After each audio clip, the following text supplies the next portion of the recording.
Nesta época do ano, com a proximidade do Natal, é comum que estabelecimentos comerciais contratem empregados temporários para ajudar com o aumento das vendas. A prática é legal e a lei trabalhista estabelece regras e direitos para o trabalhador temporário que pode ser contratado em qualquer época do ano, como explica a advogada trabalhista e consultora Rebeca Cardenas Bacchini. O contrato de trabalho temporário ele não serve só para atender essa demanda do comércio na época de Natal, mas ele também serve para atender outros tipos de demanda durante o ano que as empresas possam enfrentar.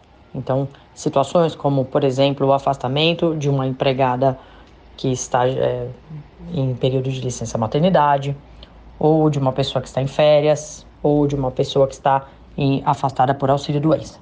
Em todas essas situações, é possível que as empresas se valham da contratação de empregados de forma temporária. A consultora ressalta que, de acordo com a legislação brasileira, a contratação deve envolver alguma agência de emprego temporário. Essas agências são responsáveis por contratar e fornecer trabalhadores às empresas que precisam preencher as vagas por um curto período. Essa contratação, ela tem algumas peculiaridades. Então, por exemplo, o empregador, ele não pode contratar diretamente o empregado. Ele sempre precisa de uma agência de contratação de trabalho temporário para intermediar essa relação. Então, a partir do momento que existe essa agência, é ela quem vai buscar os candidatos e vai apresentá-los ao empregador.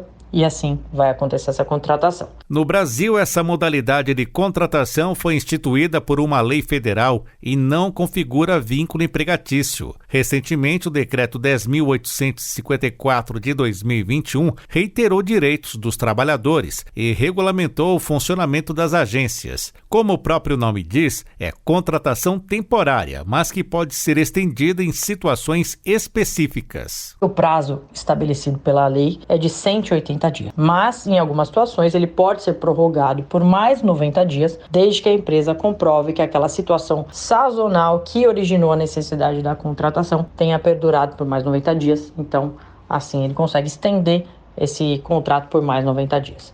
Mas atenção, se nova contratação ocorrer antes desse prazo, fica caracterizado o vínculo empregatício. O empregado temporário tem o direito de receber salário igual ao do trabalhador permanente que exerce funções equivalentes. E o contratado deverá ter acesso às mesmas condições de alimentação e de atendimento médico, como explica a advogada. Todos os direitos que são assegurados aos empregados diretos do tomador de serviço devem ser também garantidos aos empregados temporários, como, por exemplo, o fundo de garantia, férias proporcionais, assistência médica e assim como o salário, que evidentemente não pode ser inferior a um empregado que exerça a mesma função dentro da mesma empresa. É importante lembrar que cabe à agência pagar o trabalhador e garantir os direitos dele, registrar a contratação na carteira de trabalho e ela também é responsável pelo recolhimento das contribuições previdenciárias. E, além disso, a agência de empregos é proibida de cobrar qualquer tipo de valor do trabalhador temporário. Para a Rede de Notícias Regional, de Brasília, Sérgio Duarte.